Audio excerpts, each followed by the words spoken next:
Hello, my name is John Cashew Rice. I am the author of Unlock the Power of Stories. How has your week been?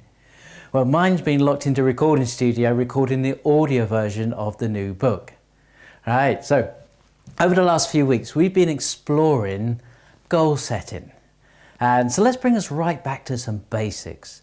Have you noticed when you do any goal setting process at all, the first question is, what do you want? Quickly followed by, what do you see, hear and feel? And I'm sure if you worked with anybody helping them achieve their goals and you asked them what you see, hear and feel, normally they're very vague and want to skip over those questions and move on to the next question.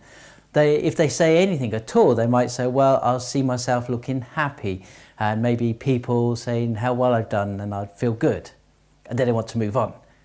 Now that vague what you see, hear and feel, do you think it's really going to ignite the unconscious mind? I don't think so either. So what could we do to really help somebody? Well, we can start to dig a little bit deeper. You can say, I invite you now to project yourself into the future now that you have achieved this goal. Tell me what you see. And they still might look at you blankly. You might say, are you at home, in your office, are you somewhere else? Describe the room to me or the situation to me. What are you wearing? Is it a suit? Are you wearing casual clothes? And who's there? And get them to describe the people, maybe even name the people. And they might say, well, I don't know who they are. It's a crowd of people. So, well, you say a crowd of people. How many do you estimate that are there? Have a look around. And then you might say, so what are people saying to you? And what particularly stands out in your mind that somebody says? Is there music there? Is there any background sounds? Now, you say you feel happy. Tell me about that happiness. Is it mixed with any other emotions? Excitement. Now, is that excitement, is it the biggest excitement you've ever had, or is it just an average excitement? And you get them to start to answer your questions. And what we're essentially doing is helping them create a story that the brain can lock into. Now, what's amazing about that process is that we trigger this phenomena where your brain will fill in all the blanks. And that's what it does with stories. We create a compelling story, and any of the missing information the brain wants to fill in. So if we can create a richer story, we can engage the brain to add information in. Skeptical?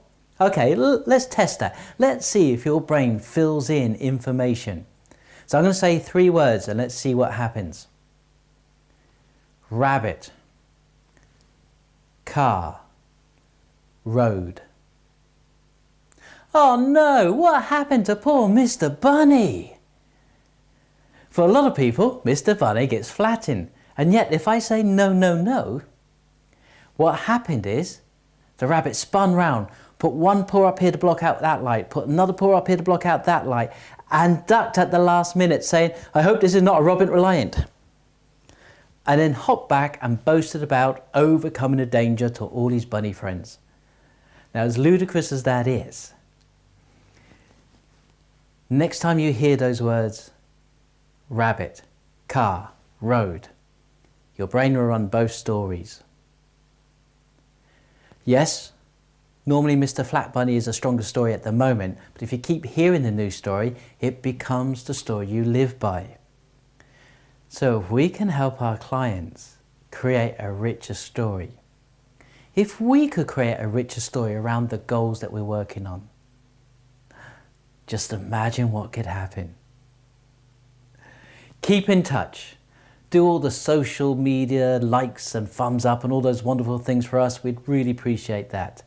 Have a wonderful week, and until next week, have a great time, and I'll see you soon.